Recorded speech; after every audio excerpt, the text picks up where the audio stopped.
Patrícia e Victor. É Victor ou Vitor? Vitor. Vitor, direto. Isso. Então tá bom. Patrícia e Vitor, muito obrigado por me receber aqui. De antemão quero dizer que o trabalho de vocês eu acho que é um dos maiores do Brasil, se não for o maior de santuário e que eu acho uma loucura tremenda o que vocês fazem. A gente também. E eu quero entender, né, essa série, vocês acompanharam já alguma coisa, eu quero entender quem são as pessoas atrás dos ativistas. Então eu quero entender com vocês como vocês chegaram até aqui, como vocês chegaram a ter a tutela de 800 animais, sendo, ou mais de 800 animais, né, sendo a maioria de grande porte, inclusive, né, a gente tem aqui boa parte das búfalas que vieram daquele caso de búfalas de Brotas. Isso. Então a ideia aqui é conhecer mais vocês e como vocês chegaram até aqui. Muito obrigado por me receber. A gratidão é nossa, A gente Fábio. que agradece. É uma oportunidade também de conhecer uma pessoa tão humana e tão centrada. Muito obrigado. Primeiramente, eu gostaria de saber onde vocês nasceram e depois onde se conheceram, como é que vocês formaram o casal. Qualquer um pode começar. Vai você. A gente, bom, eu sou de São Paulo, Tá. né? Eu trabalhei no último tempo em São Paulo, nos últimos 15, 20 anos de São Paulo. Eu trabalhava com publicidade, né? E aí depois eu tinha já um plano, né, de morar fora, de ir para o mato ou ir para a praia, para algum lugar assim, sair da loucura da metrópole. E acabei conhecendo a Patrícia num curso de yoga, né, num retiro de yoga. E a gente acabou se conhecendo, ficando e casamos. Sim. E ela a mesma coisa, tinha essa vontade, né, de não ficar em São Paulo, de morar fora, de uma maneira mais simples, mais em contato com a natureza. E a gente colocou uma data assim, de 1 ano, para a gente conseguir esse objetivo, né, de morar fora. E em 6 meses a gente agitou, arrumou um local, gostamos de um local, e fomos para Camanducaia.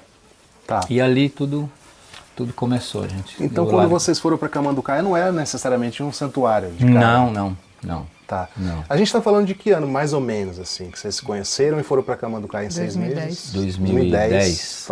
Estamos aí com 14 anos, a gente está 14. filmando em 2024. Isso. Tá. E antes disso, quero saber antes, você nasceu em São Paulo, São Paulo. e você, Patrícia, Também em São Paulo. em São Paulo.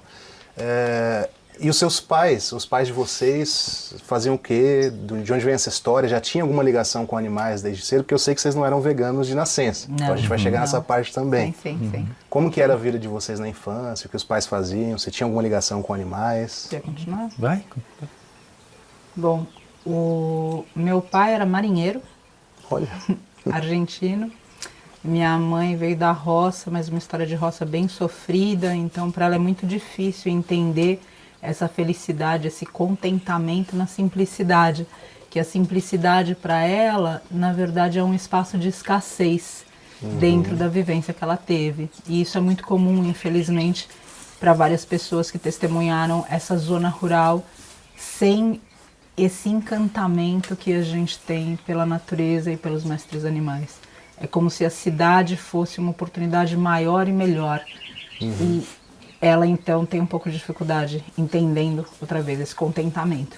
Então, minha mãe dessa roça da Bahia, do interior da Bahia, meu pai saindo lá de Buenos Aires. E meu pai também tinha uma...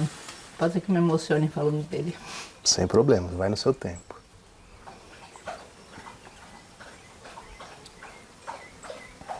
Tem 1 ano que ele foi embora. E eu cuidei muito dele no final.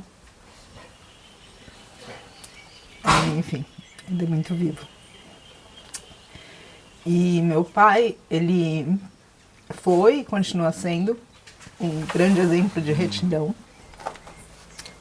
Embora ele nunca tenha despertado, mesmo para o vegetarianismo, ele chegou a comentar um dia para mim. Ele falou: se eu pudesse escolher entre um caminho ou outro, para começar, eu não seria vegetariano, eu seria vegano, porque para ele o veganismo já seria, só que ele falava, já é muito tarde na minha vida, mas eu não questiono nem a yoga, que é um outro caminho bastante firmado meu, e nem o veganismo, eu realmente vejo isso como caminhos, e isso para mim sempre foi muito importante, foi uma benção dele, mesmo que escapasse da compreensão. Então meu pai é uma pessoa que veio dessa história, com uma aptidão imensa pela filosofia e pela tecnologia, mexia com eletrônicos com muita facilidade. E na tua presença eu também tenho lembrado muito dele, porque ele tinha tudo isso de não, isso conecta aqui, isso faz aqui, isso tem que guardar, isso fica aqui, então também me traz memórias boas. Então esses são os meus pais, e embora meu pai já tenha ido, ele continua sendo um grande exemplo, assim como a minha mãe também. E ele trabalhava como marinheiro, era a profissão dele, a vida inteira. Aí, não a vida inteira. O que aconteceu foi quando ele chegou em São Paulo, começou como marinheiro, quando chegou em São Paulo para então tentar outras oportunidades por aqui, ele tinha naturalmente um talento para tecnologia, para eletrônica, e ele foi procurar emprego em um lugar, anunciou um técnico em eletrônica, só que ele não tinha formação nenhuma, e aí a entrevista era, conserte esse aparelho. E quando chegou lá, a pessoa falou, olha, já a única coisa que aconteceu é que já foi preenchida a vaga. A gente tem uma pessoa, ele falou, tudo bem, mas eu gostaria de consertar o aparelho porque eu gosto de ter experiência com eletrônica. E aí ele fez tudo muito rapidamente e o dono da empresa ficou muito impressionado. E aí, eventualmente, ele se tornou dono dessa empresa, inclusive. Caraca! E ele foi responsável, durante muito tempo, pela vinda de eletrônicos dessa empresa, da Europa, para cá. E foi, mas assim, uma história desde o zero. Então, de novo, me emociona. Muito bom. E, Vitor, seus pais? Meu pai sempre foi da área do comércio, né? Em São Paulo, na área de cereais, atacadista de cereais, né? E minha mãe, dona de casa, também de São Paulo. Meu pai também tem família na Argentina. Olha, também, coincidência. Então, naquela época, né, os italianos, eles vinham, paravam, uma parte ficou na Argentina, a outra parte veio para o Brasil. O seu pai nasceu na Argentina? Não, era filho? Ele nasceu no Brasil. Tá. E para ele foi assim uma coisa meio maluca, né? Porque eu, publicitário, vivia no meio daquele oba-oba e tudo. Aí quando eu falei para minha mãe que a gente estava indo embora, né?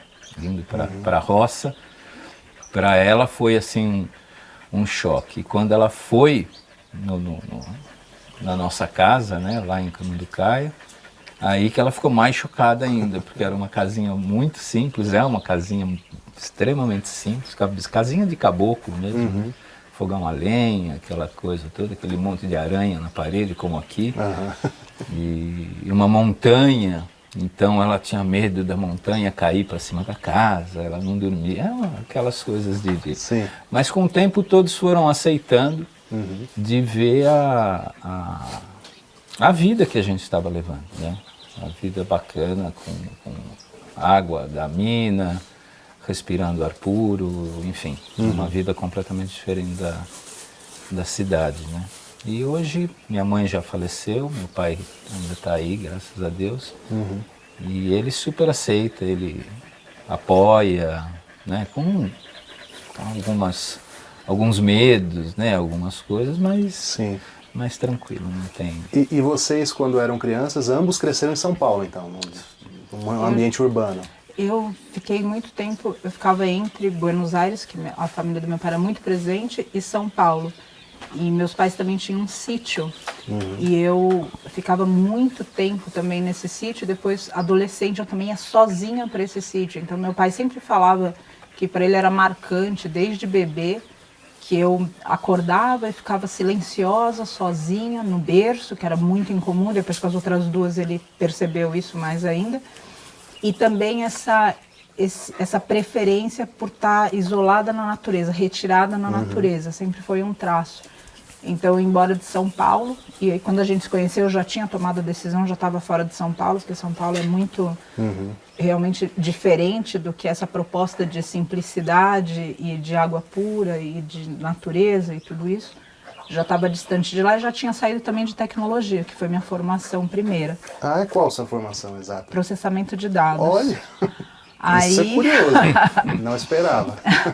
Aí eu trabalhei numa empresa na finada Lotus, Lotus 123, de uma planilha, e a IBM comprou essa empresa e o suporte deles era em Austin, no Texas.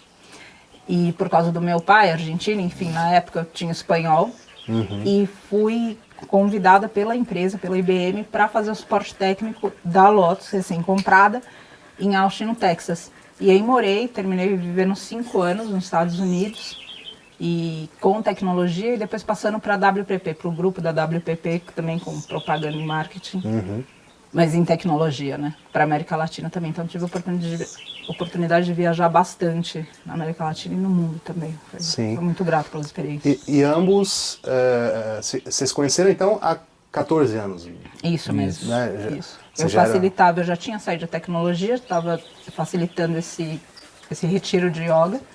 E aí foi o nosso encontro. E ambos eram da yoga, então, separadamente já? Não. O Vitor, eu acredito que ele foi mais por um interesse de que na época tinha tido um câncer e também tinha algumas questões de saúde. Tinha. Aí quando eu vi o retiro, eu achei interessante, né? E fui. E não praticava yoga e foi para um retiro de yoga? Aí comecei lá, pratiquei, passamos lá, foi um final de semana, né? Acho que foi um pouco mais, acho que era mais um feriado. Um feriado, alguma coisa assim. Onde foi esse retiro? Foi em Atibaia. Mariporã. Mariporã. Ali. E ali tudo começou. Tudo começou. E aí vocês então decidiram ir para Camanducaia morar num sítio?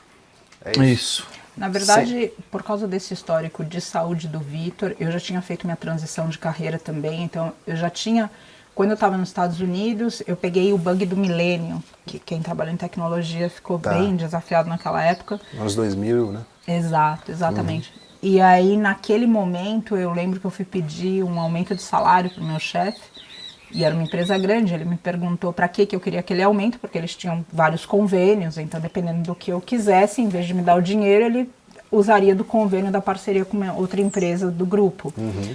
E aí aquela pergunta foi um despertar para mim. Para que você quer o dinheiro? E eu realmente parei e falei, para que eu quero o dinheiro? E eu fui para casa e falei, amanhã eu te respondo.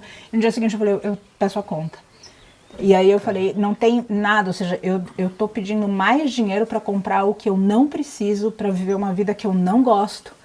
E aquele foi realmente um momento de transformação para mim, uma crise existencial, a primeira crise existencial. E aí fui para a Índia, para o Oriente, e fiquei 1 ano viajando. Cheguei a tomar votos, a procurar para tomar votos dentro da linhagem. O que é tomar votos para quem? Ser monja. Ah, entendi. Ser monja. Minha madrinha é freira, então eu fui vastamente influenciada pela espiritualidade de alguma forma, sabe? Pela doutrinação da espiritualidade. E aí, enfim, nessa época eu falei, isso não é o caminho, né? Ou seja, não quero mais dinheiro, não quero mais ficar por aqui, não quero mais morar nos Estados Unidos. Fiz essas viagens todas. Quando a gente se encontra nesse retiro, essa transição de carreira já tinha acontecido. E para o Vitor também numa insatisfação de perceber esse ambiente insalubre. Então os dois já numa maturidade de entender que eu já tinha saído de São Paulo inclusive. E o Vitor também, ou seja, no desejo de sair, que não era esse o caminho. E na época eu alugava sítios para fazer os retiros. Ok. E o Vitor, trabalhando em publicidade, também tinha uma história com cereais, me corrige por favor, junto com o pai. E falou, putz, o meu sonho, na verdade, era plantar. Então falou, putz, por que a gente não junta tudo isso, em vez de alugar para os retiros, eu dou os cursos nesse lugar, que realmente foi o que aconteceu até poucos anos, até quando esses resgates grandes começaram a tomar a nossa vida e a moldar a nossa vida de uma forma diferente. E o Vitor plantou, e a gente chegou a colher mais de 2 toneladas de feijão orgânico. Olha. A gente foi certificado na propriedade, tudo isso. Então, naquele momento, surge, sem que a gente soubesse, né? Ou seja, o terreno do Vale da Rainha. Que era já em Camanducaia. Já em Camanducaia. Aquele foi o terreno comprado, enfim, mas que ali estaria depois, meses depois, justo esse começo do Santuário Vale da Rainha, mas sem que a gente tivesse premeditado isso. Sim. E quando vocês mudaram para lá, vocês comiam carne ainda? Carne não, por causa da yoga. Você já não eu comia? particularmente não comia carne desde os 17 anos. Ah, você começou na yoga com 17 anos? Isso mesmo, isso mesmo. Aí Agora, consumia com 49, laticínios, ovos? Isso mesmo. Os ovos não. Os ovos também a gente vê tá, como é uma verdade, vida, então não é uma coisa... E eu particularmente eu sempre achei esquisito a gente comer alguma coisa que sai do bumbum da... É verdade. Aí, exato. É. Aí sempre achei esquisito isso. Independente de qualquer outra noção. Então a carne já estava. Agora os laticínios eram ainda mais dentro da yoga, e é uma contradição, né? Porque se fala tanto de não violência, mas os laticínios eles não têm nenhum tipo de pudor para consumo. Sim. Mas a carne sim já tinha parado, daí o Vitor... E você, Vitor, você parou? Eu tinha a carne vermelha, né? Eu já não comia. Desde que idade, mais ou menos? Há quanto tempo? Eu acho que uns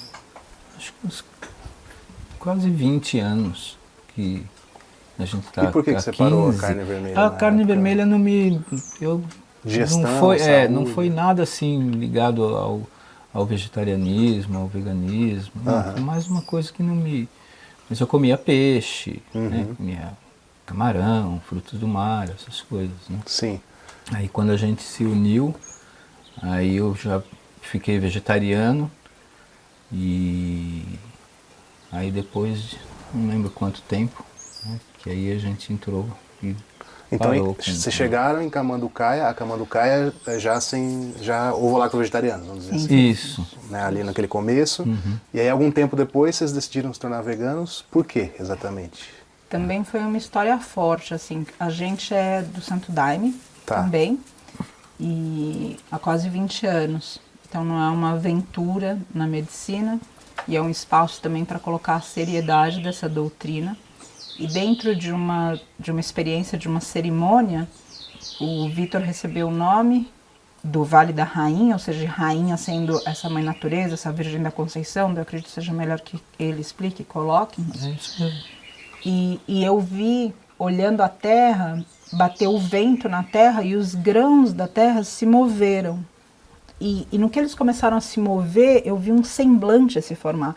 E quando eu consegui focalizar o semblante, aquele semblante levantou. E quando ele levantou, era uma mulher que... Eu lembro quando eu saí da experiência, eu falava, é uma mulher mais velha que o tempo.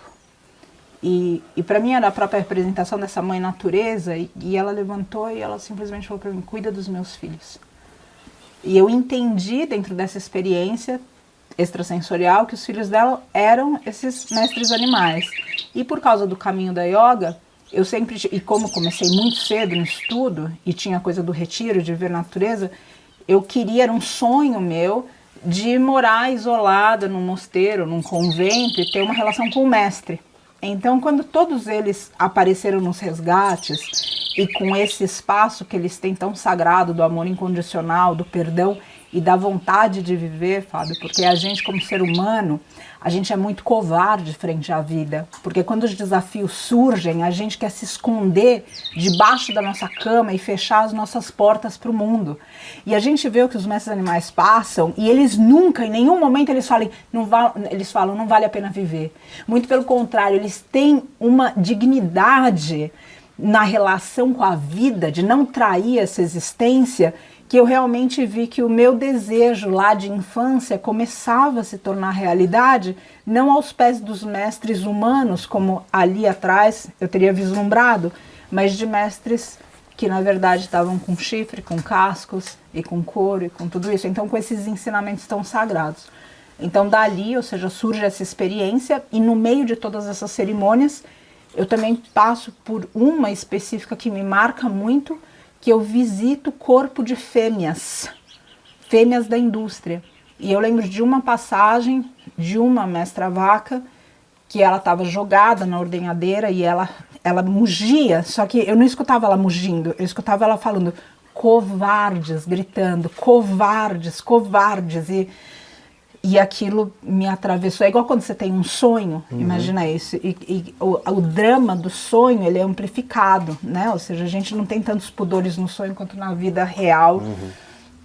E aquele covarde no mugido dela, então eu levantei e falei, basta, acabou. E para mim foi bastante forte, porque na época, na medicina ayurvédica, a gente tem, a gente tem um produto que chama ghee, né? Ou seja, dito produto, que é a manteiga clarificada.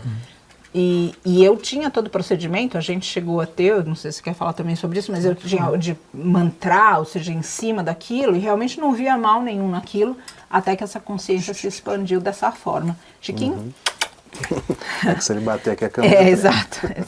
Enfim, daí foi essa experiência para essa transição para o veganismo. Então ela foi edificada dentro da espiritualidade, desses chamados do coração, dessa seta que aponta dentro mesmo, que por vezes é difícil a gente explicar, mas eu tenho certeza que quem consegue se conectar com o coração, às vezes sentir é a melhor explicação que a gente pode dar. A gente muitas vezes fica muito dependente do intelecto para justificar alguma coisa, e a gente se trai dessa forma, porque tem muitas coisas que a gente sente como caminho que a gente não vai conseguir explicar para o outro, mas a gente não pode negar que a gente sentiu que é por ali. Então, gostaria que as pessoas se conectassem com esse valor, não da minha fala, mas do próprio coração delas. Porque aí a gente consegue voltar para esse lugar sagrado que é o amor, não só o coração. E então, nesse momento, foi o seu momento de se tornar vegana. Você já tinha ouvido falar sobre veganismo? Você já tinha ouvido, dentro sim. do yoga mesmo? Dentro da yoga, tinha algumas pessoas que iam, eu lembro de uma pessoa em especial que foi vegana, que ela é do círculo, e ela, inclusive, colabora com o Vale da Rainha hoje ainda. E ela falava para mim, assim, Patrícia, mas tem muita violência nisso. Eu falava, deve ter algum produtor que tenha, mas não é todo mundo, sabe? E todas as coisas que eu escuto hoje de pessoas e que eu, com sandálias da humildade, falei para uma pessoa vegana também. E é um espaço que eu também pratico muito, da gente lembrar dessa humildade, que a gente não nasceu vegano, sabe? E olhar e falar quando alguém rebate a gente, fala alguma coisa, a gente acolher, porque realmente, ou seja, não é essa pessoa foi muito paciente comigo e eu tenho ela realmente como um exemplo dentro desse ativismo, que por vezes a gente termina colocando muita emoção e a gente, né, sem colocar um ou outro, ou seja, a gente dentro do movimento, eu noto, óbvio que não posso falar para todo mundo, mas noto que por vezes as coisas machucam a gente e a gente tende a falar com uma ênfase maior do que a pessoa está disposta a digerir. Entendi. E, Vitor, para você o veganismo veio mais ou menos nessa época também? Vocês já estavam juntos? Já estavam em Camanducaia? Foi tudo junto, quando até a gente tinha a coisa do ghee, né? Sim. E a gente vendia o ghee. E era uma fonte de renda muito boa nossa até. Aí foi quando a Patrícia falou, puxa, aconteceu isso e tudo, e vamos parar com isso. Eu falei, nossa, como é que nós vamos parar? E o que nós vamos fazer? Vamos fazer alguma outra coisa, mas vamos parar. E a gente parou imediatamente e viramos veganos. Para mim foi bem tranquilo, né? Como eu comentei hoje até com você, que eu não tinha o costume de queijo, sabe, leite, essas coisas. Para mim nunca foi assim uma... Então foi uma transição assim tranquila, não tive problema. Entendi. Assim. Vocês chegaram a ver algum documentários desses que são indicados, terráqueos, esse tipo de coisa? Não precisou? Não, eu vi depois. Ah, chegou a ver. Depois eu vi, até para saber, né, para sentir aquilo e recomendando, né, para as pessoas. Aí começou esse ativismo, essa coisa mais forte. Então, cada tanto aparecia alguém e falava, vai lá e vê tal documentário. Sim. Né? Até para reforçar, né? Até para... E até então, vocês eram então dois veganos que moravam em Camanducaia, ambos com histórico de profissões em São Paulo e tal, mas não tinha nenhum animal, né, resgatado até então. Qual que foi o primeiro animal? Porque não existia o santuário até então. Exato. Mas essas coisas da medicina, elas, é óbvio que a gente falando assim, os recortes, difícil a gente costurar, né, tudo, mas teve uma outra vivência na medicina. E foi uma experiência também bastante mística, porque a gente tinha uma pessoa dentro da mesma cerimônia, que ela, do meu grupo de yoga, que o Vitor conheceu também, a Mariana, e ela tinha comprado um mestre cavalo e ela montava. E esse Inocente era de hípica. Só que ele foi comprado, sei lá, adolescente, e chegou um momento dessa adolescência que ele firmou a maturidade dele e ele não quis mais ser montado. Não só montado, como ele não suportava mais dormir dentro da baia. E ele derrubava Ele quebrava tudo. tudo. Todas tudo as- e todas as pessoas também estavam em risco, porque ele era muito grande, muito forte. E as pessoas tinham, os tratadores que chamam, as pessoas que tratam tinham medo de chegar perto dele, de alimentar. E aí reclamavam e ela tinha que ir para uma outra hípica, ou por um outro rancho, e ela não tinha mais lugar para levar. Que ele esse arrebentava inocente. tudo, Arrebentava quebrava tudo, tudo. todo mundo com medo dele, e ela estava na cerimônia. Na mesma cerimônia, essa mesma medicina falava para que a gente começasse a acolher os mestres cavalos, justamente. Ou seja, ela tendo uma experiência, eu tendo outra. No final da experiência toda, ela me procurou falando que a medicina, ou seja, que essa orientação espiritual tinha pedido para ela vir falar com a gente, para o mestre cavalo dela vir para o que era, então, esse espaço que a gente tinha em Camanducaia. A gente conversou, falou tudo bem, eu expliquei para ela, eu falei, olha, ele viveu o tempo todo numa baia, de repente ele vai estar a céu aberto, a gente nem sabe como é a saúde dele para isso. Um cavalo ou seja, de hípica, esses cavalos chiques. Sim. Tá? E aí tudo, e essa elegância que é muito rasa e falsa, né? Porque tira o que é natural do ser. Então a gente não sabia como ele ia reagir tudo aquilo, porque, como eu te contei ontem, né? A gente comentou do resgate do Mu, que era o mestre Siddhartha também, que quando ele chegou ele não sabia pastar. E é curioso porque é como uma relação tóxica, que a gente fala, não, mas ele tem tudo, mas ele não tem ele mesmo, né? Então, quando chegou, a gente ficou, tô escutando um saltinho. É a Vitória. Tô Ai, que lindo. escutando Ficou no meio certinho. Fica aí, Vitória. E aí, quando a gente falou, a gente não sabe como vai ser, né? Ou seja, essa reação dele tá ali.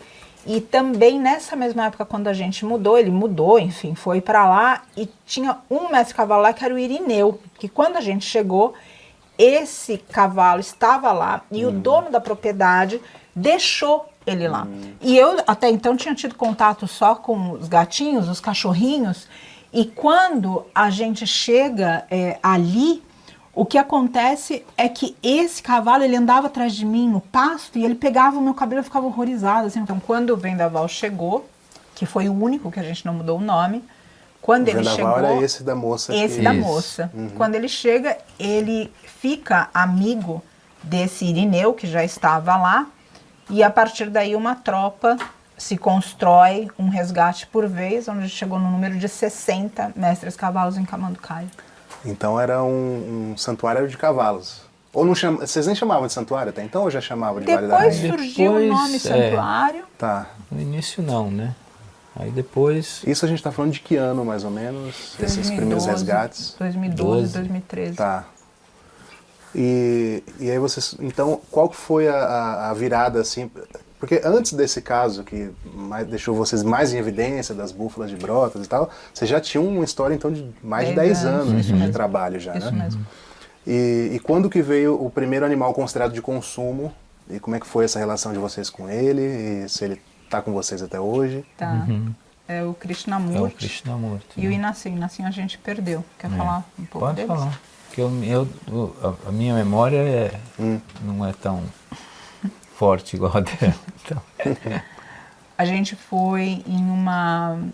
para todos esses mestres cavalos e todos eles chegando com deficiência também, por causa de toda essa relação que existe, não só com a cavalgada, mas também a lida que eles dizem. Ou seja, toda a pecuária de corte, toda a pecuária de leite tem um mestre cavalo para arrebanhar, para andar, para procurar quem está no pasto. E esses seres, nem sempre eles querem trabalhar, esses seres, eles também têm as cavalgadas sazonais, esses seres também têm que fazer uma série de outros trabalhos, como por exemplo o carro do mestre boi, que se usava, muitas vezes se faz também com o cavalo. Então surgiu a necessidade da gente ter baias em Camanducaia e precisava comprar madeira. E a gente foi comprar madeira em um lugar que parecia um cenário futurista de fim de mundo. E eu lembro que chamou muita atenção porque tinha um mestre bebê, um bezerrinho. Mad Max, né? Era um negócio assim. Era horrível. uma ficção futurista de novo. E aí ele estava morto e os cachorros estavam comendo. E as galinhas? As galinhas, assim, na entrada da propriedade, que era onde tinham falado pra gente comprar madeira. Nossa. Aí, e quando a gente chegou, não dava para virar, de certa forma, porque o sujeito já tinha dado oi. E esse sujeito também, quando a gente plantou feijão, teve uma situação no bairro que todo mundo, ou seja, a gente foi considerado de alguma certa forma intruso, e eles já plantavam, e de repente chega esse casal de São Paulo para plantar ali também, eles já vendiam, o que é essa história de orgânico, de repente começa a ser uma concorrência em vez. Então, a gente não foi muito bem recebido no começo. E essa pessoa que vendia madeira, que vivia nesse lugar e que até então a gente não sabia, quando era a época da gente colher o feijão, a gente não tinha maquinário, a gente tinha que contratar um maquinário. E ninguém do bairro quis alugar pra gente poder fazer a colheita. Ou seja, a gente ia perder mais de 2 toneladas de feijão. Queriam que a gente perdesse mesmo. Queriam, pra gente ir embora. Esse sujeito falou, não, isso não se faz, e é um dos sujeitos mais cruéis com os mestres animais na região. A gente não sabia de nada disso. Ele falou, isso não se faz, eu vou até lá e eu vou emprestar o meu maquinário para eles. E foi por ele que a gente conseguiu colher. Então, quando a gente chegou, ele já cumprimentou a gente meio deslocado, porque tinha gratidão e ao mesmo tempo aquilo estava acontecendo, e o que era aquilo, o que estava acontecendo, tudo meio perdido, para a gente conseguir acomodar. Quando o Vitor vai falar com ele, eu pedi licença para ele para ver vi que tinha umas criancinhas, fui no meio dos bezerros, e lá estava a Yansan, que foi resgatada também, rejeitada pela mãe, e fora isso ele falava, e tem esse daqui que, olha, nasceu assim, e nem para engordar serve. E a mãe era muito brava, porque eles tentavam andar rápido com ele, à base de paulada, e ela ficava revoltada. Bom, e aí a história foi que a gente aleijado, pegou, então ele com deficiência, ele atrapalhava, né? Para eles era um problema, porque ele tocava o gado e ele vinha atrás e demorava, então para ele aquilo lá não era um... Então ele com deficiência atrasava o serviço daqueles caboclos e gerava todo esse desconforto. A mãe tentando defendê-lo ficou muito brava.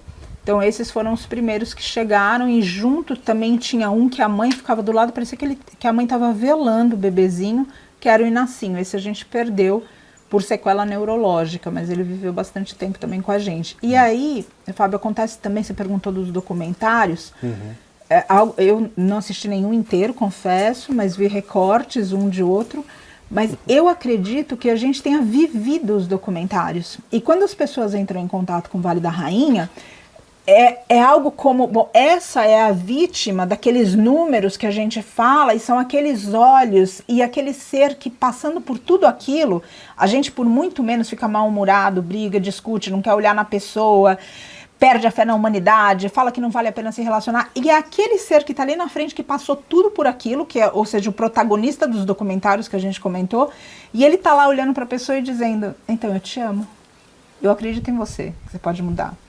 E eu tô aqui, eu te perdoo. E eu tô aqui e eu quero viver essa vida, é incrível, não é incrível? E isso atravessa a gente, porque a pureza, a gentileza, tudo isso emociona a gente. Embora a gente não tenha mais contato frequente com essas características da vida, quando elas voltam a serem atribuídas no nosso dia a dia, algo se move dentro da gente. Então, quando as pessoas vêm, acontece uma conscientização que não é nossa. Não é um trabalho de conscientização realizado pelos guardiões voluntários da equipe do Vale da Rainha, mas pelos próprios mestres animais.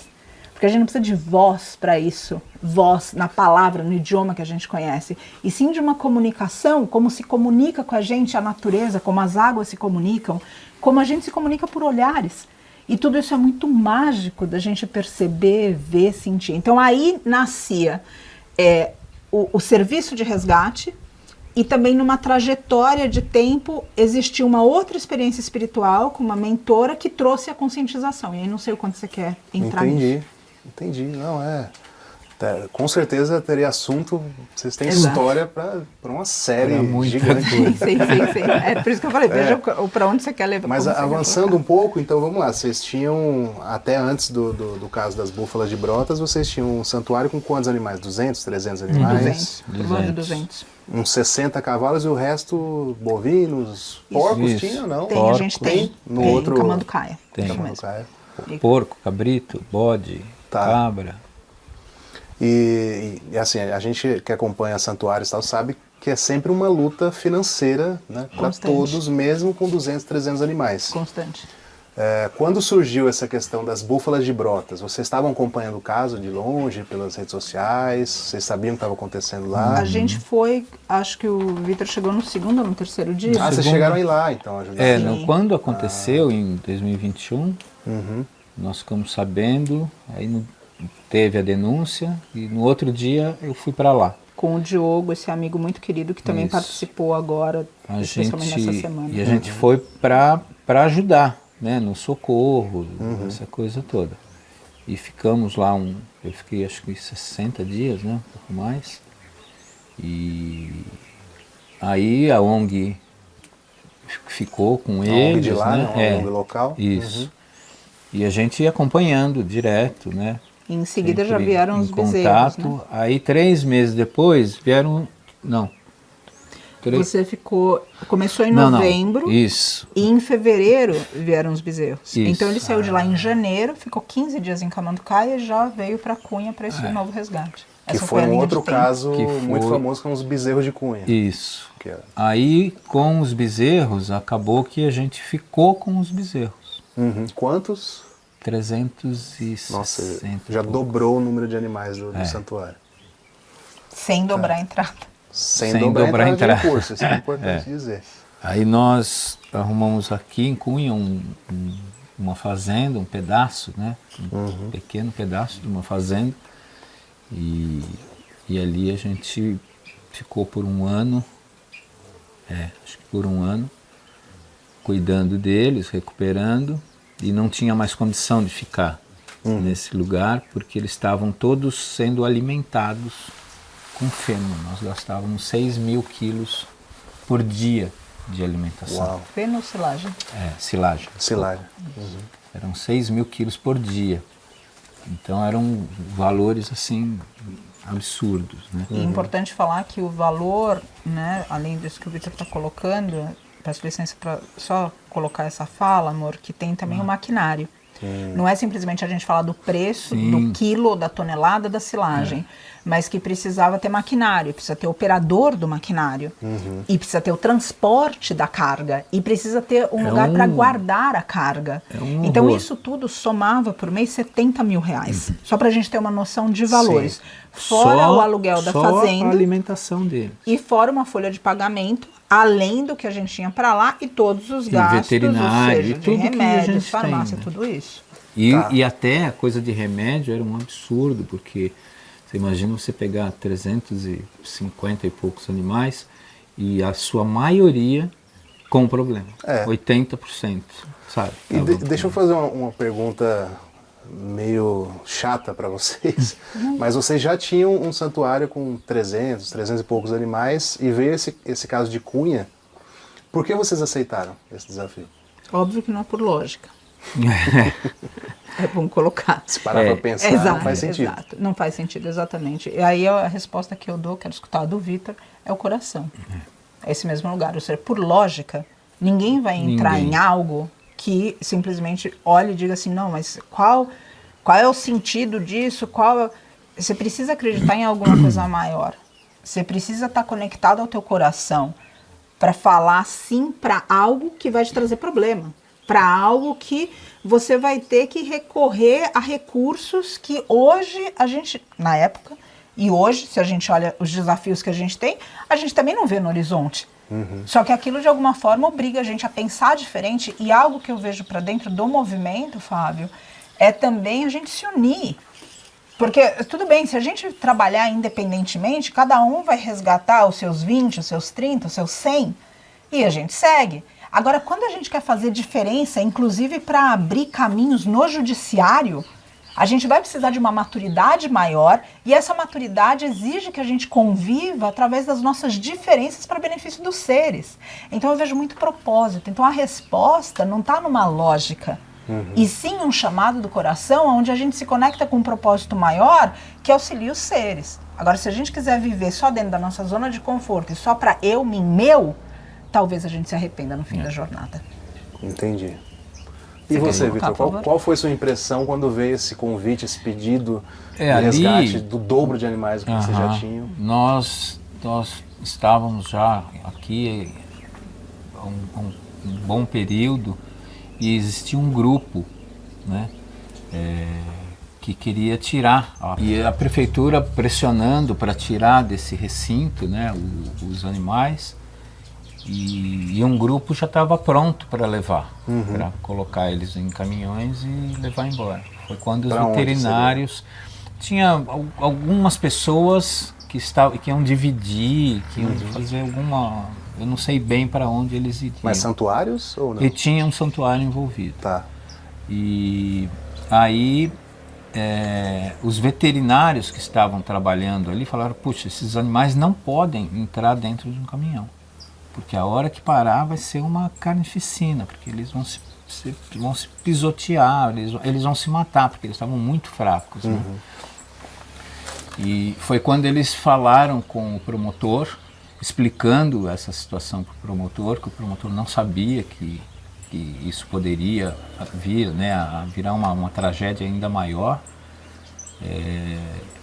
Foi quando ele falou, bom, e quem que pode ficar com esses animais e cuidar desses animais? E aí surgiu nessa reunião o nome do Vale da Rainha e falaram, inclusive o Vitor tá aqui, né? Tava tá ajudando. lá, auxiliando ali no cuidado deles. E ali eles falaram, bom, então o Vale da Rainha fica com os animais? Aí eu falei, nossa. Aí eu conversei com a Patrícia, falei, amor, está acontecendo isso, e eu acho que vai acabar vindo pra gente, né? Só que eu tenho medo. E eu nunca me esqueço que a Patrícia falou, medo é uma coisa que a gente não lida. Não tenho medo de nada. A gente não vive por medo. A gente não vive por medo, nós nunca tivemos medo de nada. Então, se você está vendo que isso pode virar uma coisa muito feia para os animais, então segue em frente, vamos em frente. Vamos ver o que... E naquele momento, todo um apoio, né? Uma galera apoiando, vamos... Como em todo resgate. Como em todo resgate, aquela... E um tempinho depois... Esses caras estão salvos, né? Eles estão salvos. Então vão se alimentar do ar, né? Então tá tudo certo. E foi o que aconteceu. A gente ficou com eles, o promotor na hora já passou a guarda pra gente. E aí nós fomos para essa fazenda que ficou pequena. Aí procurando uma fazenda, nós achamos essa que nós estamos, uma fazenda bastante grande. E quando nós chegamos aqui, nós falamos, bom, agora é o paraíso, porque nós não vamos precisar nem comprar comida, porque a fazenda estava linda, um pasto maravilhoso. E 2 meses depois, né? Não deu um mês. Não deu um mês, né? A gente mudou em setembro, daí em outubro a gente passou de Camanducaia para cá. E aí falou, agora sim, vamos equalizar. Agora estamos tranquilos, que a fazenda é grande, dá para todo mundo, né? Aí veio o problema das búfalas. Então eu digo que as búfalas, essas meninas, apesar de tudo, né, que elas passaram, elas têm muita sorte, porque se a gente não tivesse essa fazenda, a gente não ia poder acudir. Porque nós não íamos ter espaço e não ia ter como acudir. E saindo vocês já tinham abrigado então os bezerros de Cunha, ou seja, tinham dobrado os custos do santuário, né? Toda essa mudança. Pois não. Desculpa, Fábio, só queria colocar isso, porque às vezes a gente pensa assim, bom, então se a gente tinha 100, então agora a gente tem 200, a gente dobrou. Só quero colocar uma ressalva nisso, porque como a gente tinha 100 em terra própria, como a gente tinha 100 numa equipe menor, no mesmo endereço, quando a gente coloca mais 100, a gente não faz vezes 2. A gente, na verdade, fez vezes 5. Porque a silagem, maquinário, pessoal, os remédios totalmente diferentes. Porque você faz um resgate por vez, você compra remédios para um resgate por vez. Você faz 300 mil, você compra remédio para 300 mil de uma só vez. Então, os números, eles não multiplicam, eles exponenciam. Então, é só algo que, de novo, nessa matemática, às vezes escapa, e é natural escapar, porque esse dia a dia é a gente que está aqui direto. Então, E os 100 estavam debaixo das nossas asas, né? A gente morava ali com 100 e poucos animais, cuidava, ficava, estava ali, todos assistidos. E daí a pouco, hoje nós temos 4 endereços. Nós temos E mais distantes um do outro, né? A nós gente temos está mais- em Cunha até Camanducaia, o que, 600 quilômetros? mais ou menos? quase 500 e 500 quilômetros. Aí nós temos aqui, distante daqui de Cunha, nós temos uma fazenda arrendada, que são dos mestres cavalos, que estavam em Brotas. Ah, São também tinham cavalos em são Brotas, 60 cavalos. Nós temos uma outra arrendada que tem lá 100 bezerros, 100 cabeças, 100 indivíduos que fazem parte desses 300 e pouco de Cunha, para poder aliviar o pasto da fazenda aqui também. Porque senão aqui também não ia dar conta o pasto. Mesmo com 200 alqueires, nós tivemos que pegar um outro espaço para mandar esses 100 para lá. Então nós estamos E nessa tem aqui loucura. as que estão comendo também no coxo. Ou seja, O a gasto é muito maior. alimentação. Que tem o gasto também. Sim. Não são as 800, né, que comem Sim. silagem, mas tem as mais debilitadas e tal, que são bastante, Tratamento. que estão em tratamento, e essas têm que ser oferecida a silagem para eles. Tá. Né? Bom, então quando vocês já estavam, né, com aquela ideia de que estava estabilizando, veio a notícia de Brotas, precisa de alguém para ficar com essas búfalas. Como que foi a conversa entre vocês? Vocês sentaram, foi comendo um almoço? Como é que foi essa notícia?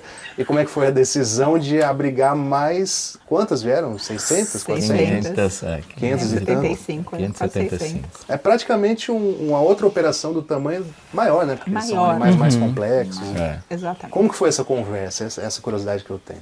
Bom, a conversa foi muito curioso, porque na época apareceu uma pessoa que falou pra gente, deu muita segurança pra gente, falando, olha, tem essa outra pessoa que é pai da minha companheira e que, enfim, essa pessoa tinha uma terra, uma fazenda, e a gente poderia transferir, contar, e aqui só ficariam algumas. E a gente com um pouco de receio, na equipe também com um pouco de receio, o pessoal, nossa, e agora? Porque a gente tinha acabado de sobreviver, porque foi uma crise financeira enorme, os bezerros. Quando a gente teve toda essa experiência com eles, e aí de novo esse lugar de mestre mesmo, porque como a gente cresceu, como a gente aprendeu.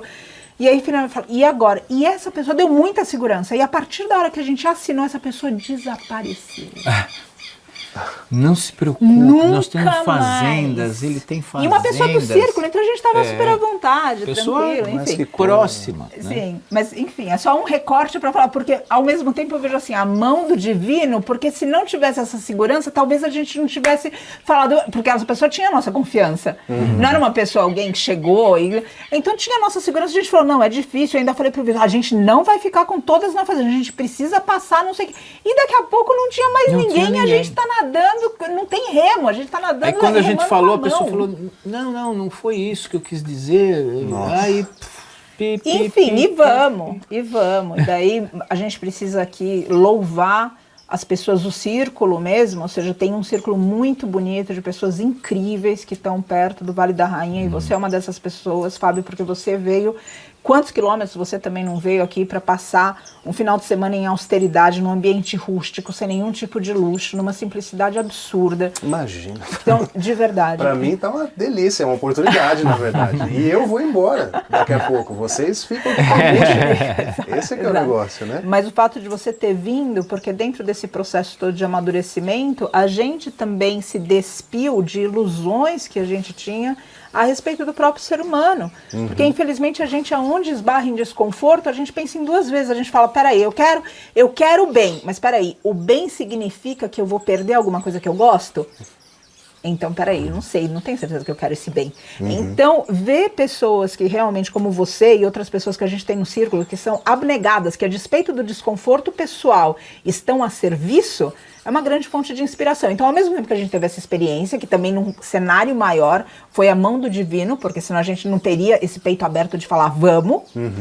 Ao mesmo tempo, a gente também tem outras pessoas que começaram a remar com as mãos junto com a gente sem remo, em alto mar, no meio de um dilúvio, de um temporal, e tentando e fazendo, e um milagre por vez, chegando em aspectos que elas nunca chegaram. Agora não significa que, bom, então chegamos aqui, tá tudo bem. Não, as coisas não estão, né, nesse cenário.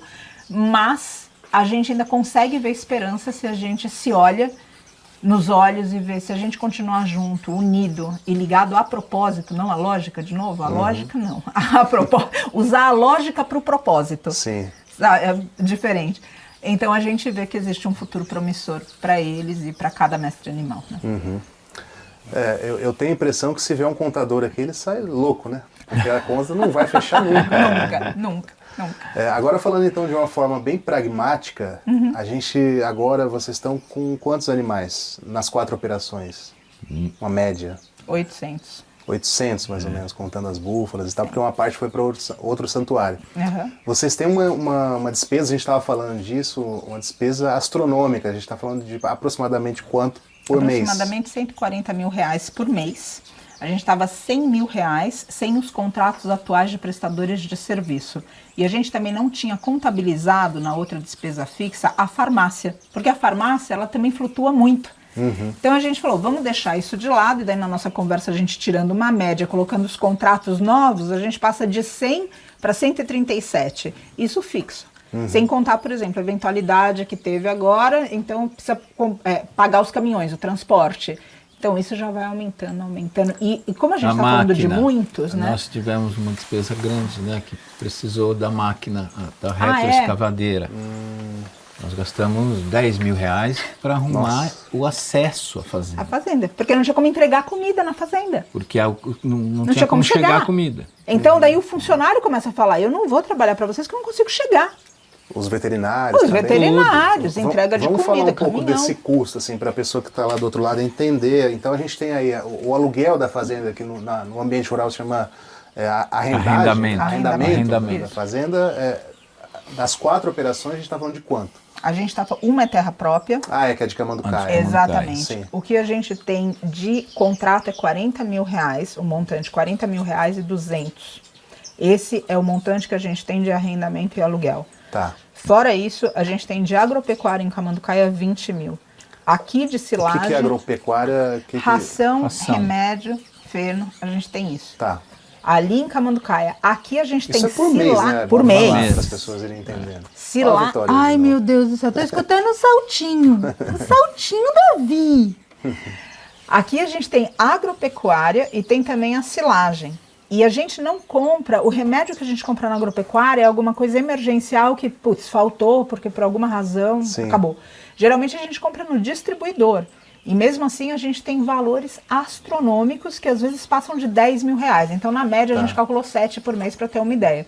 De folha de pagamento a gente chega a quase R$40 mil, misturando manejo e veterinário. Porque é importante a gente falar que só a veterinária ou o veterinário, eles não têm muitas vezes o aparelho para fazer exame de imagem. Então esse é um prestador de serviço que vem. Fora isso tem a equipe de manejo, tem pessoas que ficam 24 horas por dia, 7 dias por semana. Então, a gente reveza essas pessoas o tempo todo.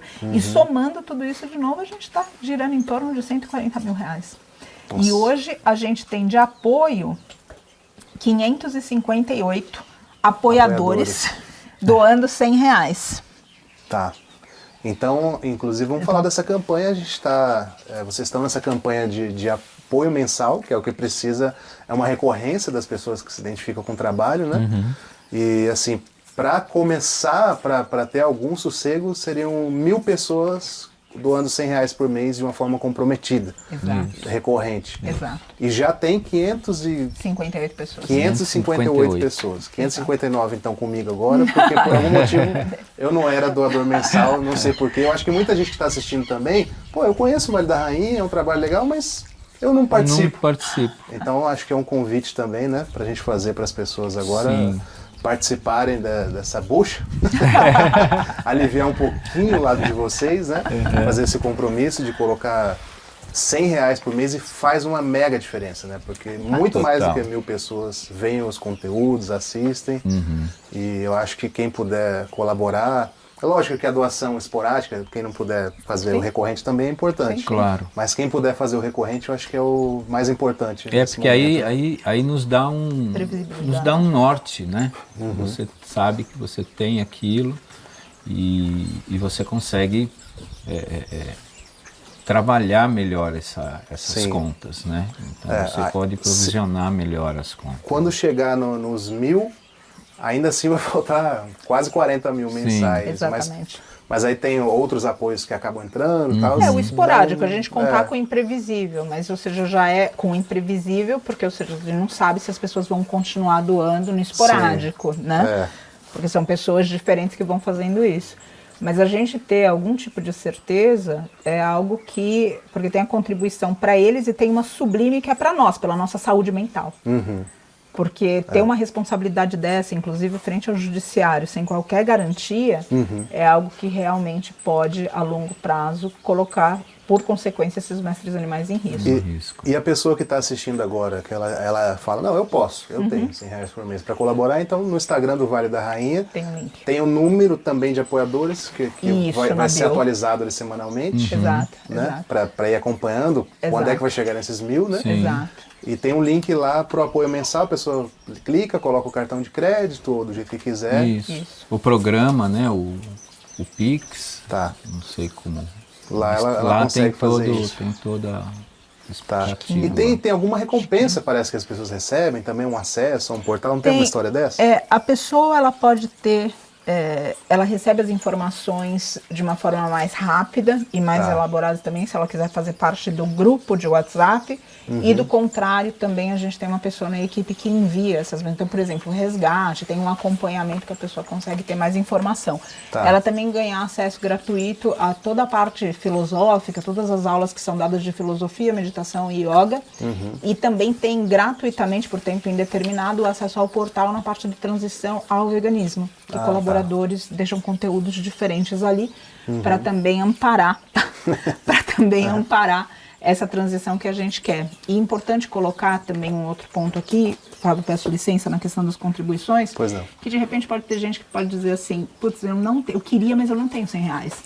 Ou sim, eu quero ajudar e eu tenho mais de R$100. Então, nesse link da bio, tem também o contato WhatsApp, onde a pessoa pode pedir que esse contato recorrente, ou seja, que isso que a gente envia mensalmente, seja num valor que ela coloque como adequado para ela. E a gente é grato por toda a contribuição. A gente, em nome deles, desse povo aqui. E se por acaso alguém aí estiver assistindo também, tiver uma fazenda, alguém sempre pode acontecer, né? Aquela fazenda do vô que está abandonada, né? Que dá um novo significado, né? Formando um santuário nessa fazenda.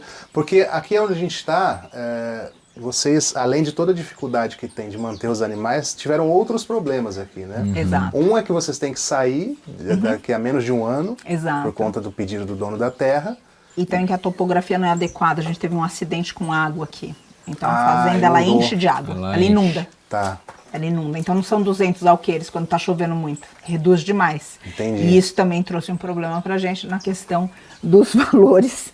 Entendi, dos valores como um todo. E fora isso, a gente teve uma quadrilha infiltrada, que também, infelizmente, está no processo de investigação agora, levou alguns desses inocentes, alguns deles foram recuperados, outros ainda não, mas a investigação segue. Então, os desafios são muitos, o apoio nem tantos, e é por isso que é importante que a gente possa se unir. E aqui a gente acaba ficando um pouco apreensivo, né, quando passa um veículo diferente, alguma coisa, porque a gente não sabe exatamente com quem que está lidando, né? Vocês até postaram isso essa semana, né, nas redes sociais. Como que fica essa preocupação de vocês com segurança? Qual que é o nível como vocês dormem de noite? Tá tranquilo? Ou como é que tá? Não, acho que volta para esse lugar do coração mesmo, da gente tentar confiar em uma força maior. Se a gente, pela lógica, analisar a situação, a gente sai correndo daqui, levando quem a gente consegue, porque está todo mundo em risco nesse momento, não só os mestres animais, mas as pessoas também. Então, o que sustenta, de fato, é propósito, é coração. Por lógica, também a resposta lógica para isso é dizer, vocês estão em risco, estão correndo risco de vida, ou seja, a gente está, outra vez, lidando com crime. A gente não está lidando com pessoas mal intencionadas ou simplesmente em uma faixa de ignorância. São pessoas que se perderam já no crime e que estão dispostas a qualquer coisa para benefício próprio. E isso inclui o extermínio de seres, independente se a gente está falando de humanos ou outras espécies. O que aconteceu aqui é que essa quadrilha que você citou entrou na propriedade por algum lugar que não é possível fazer. Aqui é muito grande, eu estou aqui, Exato. eu percebi que grande. não dá para fazer uma ronda 24 horas em todas as cercas, apesar de ter cerca em tudo. Então essas pessoas invadiram e levaram algumas búfalas dessas que já vieram de maus tratos e tal, porque elas têm um valor econômico alto, né? Exatamente. E até mesmo se for para levá-las, mesmo quando chegou, que não estavam da forma como elas estão hoje recuperadas, grande parte delas, algumas continuam com sequelas, como já foi apontado, mas ainda assim, colocando para um outro valor, para o que a indústria fala de engorda, elas têm um valor por indivíduo de, às vezes, 6 mil, 7 mil, 8 mil reais, Nossa. dependendo da idade delas. E do Então, peso. Né? Tudo é por peso. Então, e a idade, ou seja, se elas podem engravidar. Então, tudo isso conta dentro desse cálculo, que pra gente elas têm valor. Agora, infelizmente, para boa parte do mundo, elas só têm preço. Sim. Então, realmente é uma situação, quando a gente fala desse valor, a gente fala também da segurança. Porque essas rondas incluem que a gente tenha funcionários para rodar cercas. E são 200 alqueires de cerca, são quilômetros e quilômetros e quilômetros. E dentro desse processo todo, ou seja, cercas foram facilitadas para que esses indivíduos... foi um trabalho, não foi de uma vez, né? Tá. Exato. Foi um trabalho diário, assim, semanal, que foram tirando. E voltando um pouco para a parte mais pessoal de vocês, vocês têm filhos? Não. Não, O Vitor tem. Tem um eu filho? tenho uma menina. De outro relacionamento? anterior? Isso. Tá. Uma E três menina netos. e 3 netas. É mesmo? Caramba! Bacana. 3 netas. E foi uma opção de vocês para ter um... O Vitor já era vasectomizado e eu nunca tive, como a gente estava comentando, de certezas que a gente tem, eu nunca tive a maternidade no meu caminho. Entendi. Nunca olhei assim e disse, não, eu quero ser mãe. Muito, muito distante disso. Eu queria, de alguma forma, contribuir de uma forma mais impessoal para o mundo, porque, obviamente, a paternidade e a maternidade, criar um ser, formar o caráter de um indivíduo, é, obviamente, uma contribuição imensa para a humanidade e para o mundo. Mas eu gostaria dessa contribuição, minha aspiração, de uma forma impessoal. Então, quando a gente se encontra, e eu lembro quando a gente se encontrou e o Vitor falou que ele já tinha a filha e as netas, dentro de mim foi tipo, nossa, que bom, ele não vai me colocar pressão, sabe? Porque geralmente no relacionamento, em algum momento, esse assunto vem. Sim. E eu lembro que quando a gente se encontrou, isso foi um lugar que eu falei, nossa, que bom, ele não vai ter essa expectativa comigo, sabe? De Sim. falar, e aí, quando que a gente vai ter? Então... Perfeito. E como que vocês imaginam, eu sei que é um exercício difícil de fazer, mas como que vocês imaginam que vocês vão estar daqui a 5 anos? Assim, como que vocês gostariam que tivesse e como vocês imaginam que de fato vão estar? Pensa na resposta, tem uma na ponta da língua aqui, que é a seguinte. Quando eu... Primeiro de tudo, eu espero que a gente esteja vivo. Esse é o grau, voltando à tua pergunta anterior, de como a gente tem dormido à noite. A minha aspiração daqui a 5 anos é estar viva, é estarmos vivos. E nesse momento, eu tenho dúvidas disso. Isso responde ao anterior, a respeito do grau de preocupação que esse cenário coloca sobre nós. Dentro de algo um pouco mais sonhador do que simplesmente existir, eu quero realmente que a gente esteja de volta com os projetos de educação. Eu sinto que o nosso trabalho não é estar aqui pedindo para ter apoio mensal. Eu sinto que o nosso trabalho é difundir uma nova consciência para a gente ver nascer uma nova terra, atuando principalmente com crianças e com indivíduos que tenham o chamado para voltar para a simplicidade e fazer desse mundo algo que no final a gente não tenha vergonha pelo que a gente realizou aqui. E esses trabalhos de educação vocês já fizeram, né? Você fala Já. de voltar. O que são na prática? Receber grupos de crianças? Exatamente. Mostrar os animais resgatados, é isso? A gente conta as histórias, a gente tem apoio pedagógico também, então pedagogos vêm com a gente nesse propósito. A gente tem crianças de comunidades carentes, a gente tem instituições que são particulares. Geralmente as instituições particulares que bancam para que as outras venham. E dessa forma também a gente tem, por exemplo, a atividade com a criança e com os adultos. A gente tem a Alê, Ale, Tinha que estar nesse vídeo. Tá em tinha que tudo. dar, tá em tudo, exato. Ela e outras voluntárias e voluntários que a gente tem também fazem palestras para os pais e todas essas histórias são contadas e a gente teve tantas passagens já tão bonitas e comoventes que realmente colocam. Eu gosto de um filósofo que diz que os homens são maus, mas o homem é bom. Quando a gente vê individualmente cada um de nós, a gente vê essa chama da vida e a chama por justiça e pelo que é reto e pelo que é bom e pela contribuição. Mas quando a gente olha o coletivo, a gente fala, tá tudo perdido. E nesses trabalhos a gente é capaz de enxergar o indivíduo e ver que o indivíduo carrega essa promessa de um mundo melhor e poder contribuir de alguma forma para isso, ainda que seja estimulando os sonhos daquela pessoa e daquele ser, é algo que faz meu coração repousar frente a todos esses desafios, dizer, vale a pena. E nessas vivências, eu imagino que muita gente deva ter despertado para o veganismo, Sem por ver as dúvida. vítimas de perto. Você tem alguma ou algumas histórias de pessoas Várias. assim? É? Várias histórias. Eu tenho uma de criança que a gente citou, né? Que ela foi, a gente, também é algo que às vezes as pessoas não entendem, quando a gente resgata um bezerro, a gente precisa comprar leite. E as pessoas, às vezes, elas não, também, eu lembro de um pedido que eu fiz, que a gente estava com 6 bebezinhos, e eu falei, gente, a gente está gastando 120 litros de leite por dia. Era absurdo, eu não lembro quantos eram exatamente, mas eu lembro que era um valor exorbitante. E aí, isso, né, dentro do movimento financeiro, a gente falou, a gente precisa de ajuda. E as pessoas recriminaram muito, a gente, como que um santuário compra leite? A gente compra leite porque a gente resgata bebês. É o leite para eles, né? Exato, exatamente. Mas eu imagino que seja um dilema em algum momento. Sempre, Sim, né? sempre é um Mas dilema. qual que seria a solução então? Né? Exato. Matar o bebê para não ter a Exato. demanda? Mas Eu vejo que a gente tem, compra, a gente está devolvendo o que era dele, né? Sim. Na verdade, aquilo que está no supermercado não é dali, é dele. Então, você vai lá e devolve para ele, porque ele precisa daquilo. Né? Então, E aí, um desses processos, essa criancinha foi na pecuária e chegou na hora da ordenha.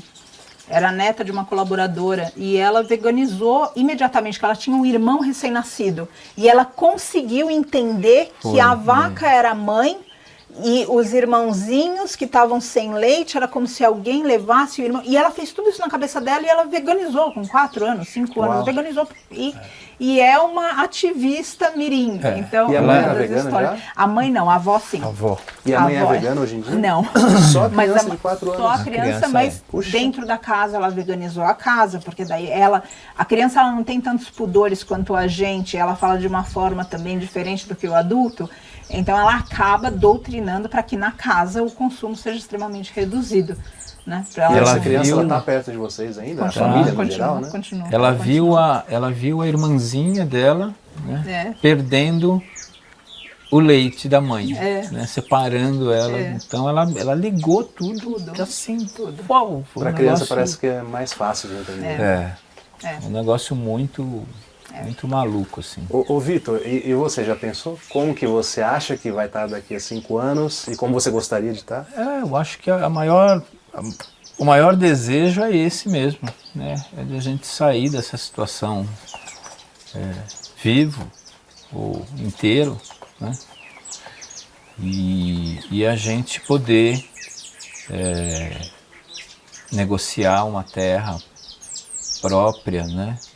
Porque Camanducaia é pequeno para eles, então a gente vender Camanducaia, colocar num negócio, ter uma terra própria, mesmo que essa terra não seja do tamanho para acolher a todos, né?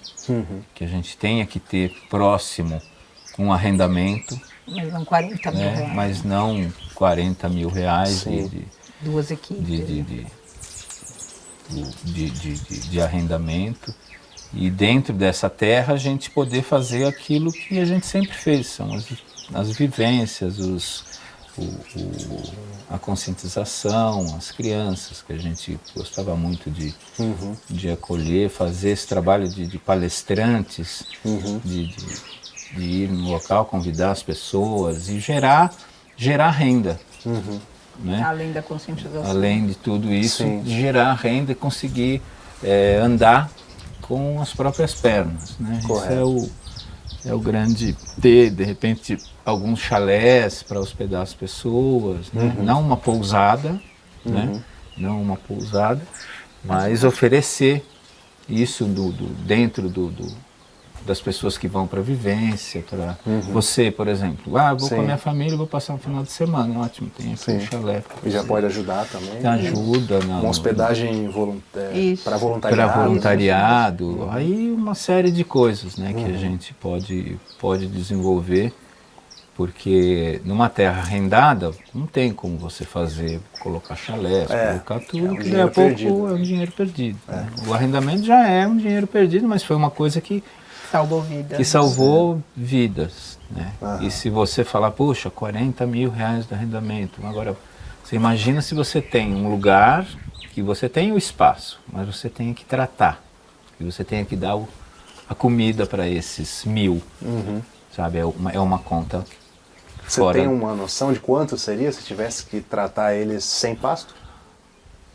Tem que fazer conta, mas é um absurdo. Por 300, você vê, por 300 tinha 70 mil.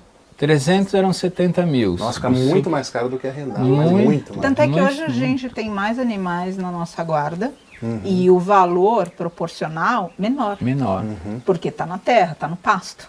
Entendi. E fora que você, para oferecer o alimento por uma manada dessa, você tem que ter uma linha de coxos de 200 metros, um maquinário para levar essa comida até os coxos. Você não pode chegar lá com a mão, que elas te atropelam, elas te matam, elas te pisoteiam. Né? É que é difícil, né, para quem está na cidade grande e tal, imagina, porque uma búfala já é uma coisa, é uma questão. Agora, 500, tem os bovinos também. Não é colocar quase 1.000 o animais. potinho de ração para o teu cachorrinho, né? Você chega lá, põe um aqui, outro ali. É o que a gente estava falando, a água tem que ser um riacho, não dá para você ir enchendo o potinho de água. Né? Voltando até um pouco mais, ainda para a parte pessoal, Vitor, você comentou no começo aqui da entrevista que você teve uma questão com câncer, bem antes de tudo isso. Isso. Qual que foi essa história? Eu tive um problema na bacia. Né? Antes, antes eu tive até tinha esquecido. Antes eu tive na tireoide. Aí eu retirei, né? Fiz uma cirurgia, retirei toda a tireoide e ficou ok, tá tudo certo. Tá. E depois apareceram 2 marquinhas na bacia. E foi um período bem difícil, assim, de muita dor, de muita...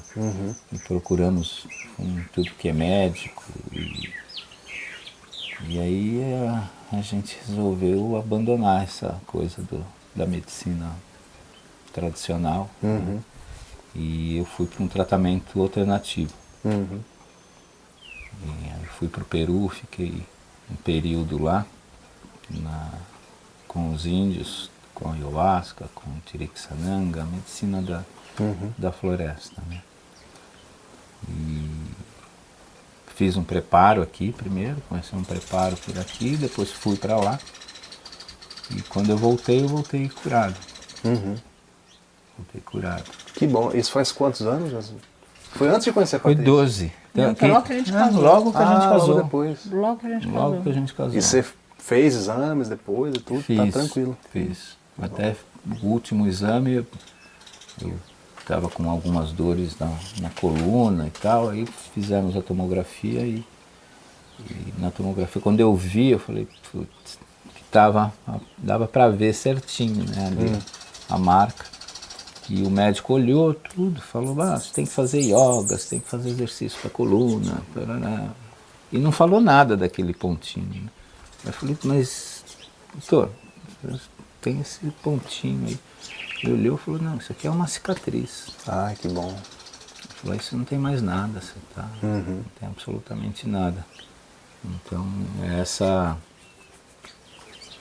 eu acho que tudo isso, como a gente estava conversando ontem, né, eu tenho certeza que existe uma força protetora, sabe?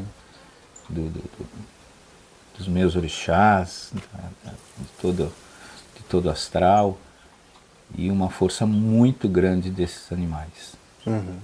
Tá? A proteção que eles passam, assim, que a gente sente quando a gente não está bem, e você vai para o meio deles, você você revigora, sabe? Parece que eles te olham e você vê aquela alma ali dentro, né? Como ontem você passando a mão na búfala, olhou, poxa, como tem coragem. Eu precisa nunca falar tinha chegado nada, perto de uma búfala antes. como pode ter coragem, né? Então... Não dá para imaginar o cara sentir aquele animal maravilhoso ali e pegar um objeto e fazer mal para aquele animal. Não há nada que justifique. Uma vida, né, pulsante, um negócio tão forte. Que defende os filhotes. Defende demais, os filhotes, né? exatamente. É uma mãe incrível, enfim. Mesmo que não fosse, mas assim, Sim. tem tudo para fazer, ter compaixão nas pessoas e parece que algumas ainda assim não tem. Ô Patrícia, você também, eu acompanhei nas redes sociais, você teve uma questão de suspeita, de câncer, você estava apreensiva. Sim, Conta essa história pra gente, como é que foi isso? Tenho, por parte de mãe, 4 casos de câncer na família. Tive uma tia que eu perdi, a minha irmã, agora há 6 meses. E foi junto com a passagem do meu pai. Tudo muito forte. Mas que a irmã... Minha irmã se curou. Se recuperou. E aí eu fui fazer exames de rotina e quando eu estava fazendo exame de rotina já teve uma movimentação médica diferente, me levaram para uma outra sala e uma outra moça pediu para eu assinar um termo se eu topava fazer a biópsia e por causa desses casos, e, enfim, até 40% de chance de não ser. Então me preparei para ser. Porque eram 60% de chance de ser. Aí, depois de... Eu lembro que um dia, ainda praticando, eu falei pro Vitor que eu, né, dentro dessa conexão do corpo, da yoga, eu falei, eu sinto que é como um amigo querido, Sati, monge, lindo, e ele falou, foi realmente alguém batendo na porta, como se ele batesse na porta e falasse, olha, tô na vizinhança, se cuida. Eu acho que todo esse nervoso, tudo que a gente tem passado, sabe? Essa tensão, óbvio que convida a desequilíbrio. Então, eu recebi como um aviso realmente de que se isso se prolongar, o Vitor com mais de 60 e eu virando 50 agora, no final do ano, a gente comentou de outra forma hoje, com 20 anos, você passa sem dormir à noite e vai trabalhar na manhã seguinte, bonito. Com 50 anos, você já não tem a mesma disposição, tuas células já começam a apresentar uma certa demanda de você precisa cuidar da gente de uma outra forma. E, obviamente, todas essas questões que somatizam, que terminam influenciando o psicológico e que aí sendo raiz de males no corpo, eu vejo que realmente foi um aviso de que se isso se prolongar, realmente a gente pode ter uma má notícia no corpo físico. Entendi. Então a experiência foi realmente muito marcante, me ensinou muito assim de perceber até mesmo esse valor pela vida, e eu me detive muitas vezes no amor que eles têm pela vida, de nunca subjugar a vida, dizer, agora acabou. Não, vamos enfrentar isso de frente. E isso também foi algo que, quando acabou, quando eu soube que não era, eu também não foi uma coisa de sair fugindo, graças a Deus não era. Não era, te respeito. E era como se fosse, Fábio, um oponente, não um inimigo. Um oponente, ou seja, que, né, se opõe à minha vida, mas não é um inimigo, porque está para me ensinar. E foi bastante forte de novo, veio para mim como um aviso de que essa forma que a gente tem vivido não pode continuar. Está claro para mim. A gente não tem mais saúde física para isso. Não existe mais forma da gente continuar nesse grau de tensão, nesse grau de insegurança. Não existe forma. Minha mãe outro dia ligou preocupada por questões, enfim, todas relacionadas a esse assunto. E eu falei para ela, mãe, vai mudar. De um jeito ou de outro vai mudar. Seja para baixo ou para cima, mas vai mudar. Porque a vida não consegue se deter num desequilíbrio desse. Não consegue. Entendi. E detalhes que a gente nem pode comentar, né? Que está em investigação, né? São coisas assim que estão acontecendo que a gente não tem como comentar, não tem como a gente contar para alguém. Se contar, a pessoa vai falar, então mandar os caras aqui botar uma camisa de força em vocês e tirar vocês daqui, porque não tem muita lógica para a maioria das pessoas. E sendo bem realista, hoje em dia no Brasil, eu acredito que não tenha um lugar para colocar esses animais caso aconteça alguma coisa com vocês. Não, é abate. É abate sanitário. Então, todo esse cuidado, todo o resgate de brotas, tudo que foi feito. Todas as Se colaborações das pessoas. Tudo que foi feito, se eventualmente, tomara que não aconteça, obviamente, mas numa eventualidade, É isso, não tem o Alexandre. que fazer com esses animais. Quem que pode abrigar 800 animais de grande porte? Pensa se fossem 800 mestres cachorros. Já seria seria uma difícil. baita de uma dor de cabeça arrumar. É. Agora você imagina Não, desse aí a porte. gente agora toma cuidado, a gente não procura não estar junto, não viajar junto. Né? Então um fica, o outro vai, porque se está junto acontece alguma coisa. Mesmo o próprio um acidente de carro pode acontecer, ninguém está. Né? Então a gente tem que ter essa preocupação e cuidado, né? Para que nada aconteça, porque numa eventualidade dessa é complicado. Não O que acontece vai só com vocês, acontecer, acontece com todos os animais também. O que né? vai acontecer com eles, né? Mas Tá certo, então mais uma vez convidando as pessoas que estão assistindo, principalmente quem ficou até aqui, entrar no Instagram, né, que é ali o QG do Vale da Rainha, e saber ali, clicar no link, se tornar um apoiador mensal é o que ajudaria bastante neste momento, né? Vão ter outras demandas mais para frente, mas é o primeiro passo para ficar perto do santuário, acompanhar esse trabalho de perto. Sim. E mais uma vez também, se alguém tiver uma fazenda, alguma coisa, uma uma área, terra, principalmente no estado de São Paulo, né, de preferência, até para arrendar, de repente, né? Se Sim, for um sim, preço, sim, né? sim. Um preço para ajudar, né? Enfim, quem tiver, se alguém aí tiver essa terra, entre em contato também lá pelo Isso. Instagram do Vale da Rainha, alguém vai responder.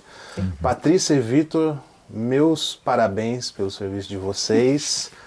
E assim, mais uma vez, é uma loucura total, não faz sentido nenhum. Mas meus parabéns pela loucura. Porque é o que eu falei pra vocês, se hoje vocês falassem, você quer assumir? Tá aí, ó, tá na sua mão, eu não pegaria. Eu não tenho condição de fazer isso, então eu acho que o trabalho de pessoas como vocês é insano, e quem está acompanhando, a janela que vocês têm aqui são as redes sociais, e quem está acompanhando acho que está ciente do que está acontecendo, tem a obrigação de ajudar de alguma forma, e eu espero que as pessoas façam isso. Muito obrigado por me receber, por essa entrevista, e vamos acompanhando, tomara que tudo se encaminhe da melhor forma. Fábio, eu quero aproveitar aqui também para, em nosso nome, agradecer você. Outra vez, eu quero enfatizar a tua simplicidade, o teu centramento, a tua serenidade. Eu vejo que a gente se revela na convivência. E quando vocês vêm para cá, não é alguma coisa que a gente está em um restaurante, num ambiente restrito, que a gente não se revele na convivência. Ou seja, a gente fica exposto um para o outro. Então, receber alguém que é capaz de ver essa forma austera, simples, cortante, rústica, e ainda assim não interferir, respeitar, fluir junto como as coisas estão estabelecidas, não porque assim elas são melhores, mas porque assim elas são possíveis, é algo que me fez pessoalmente admirar grandemente quem você é. Mas eu acho que não é tudo isso, não. Acho que é muito simples. Eu acho que a dificuldade aqui está mais na mão de vocês do que... Eu vim de carro com ar-condicionado, só vim ajudar um pouquinho e vou embora e vou ajudar de lá o que for possível, mas na verdade o trabalho maior aqui, o mais difícil, a preocupação maior é de vocês mesmo. A gente somos agradece muito pelo gratos, ser humano que você muito é. gratos mesmo. Muito agradecido. Então, muito obrigado. Gratidão. É isso. É isso. Valeu. Valeu.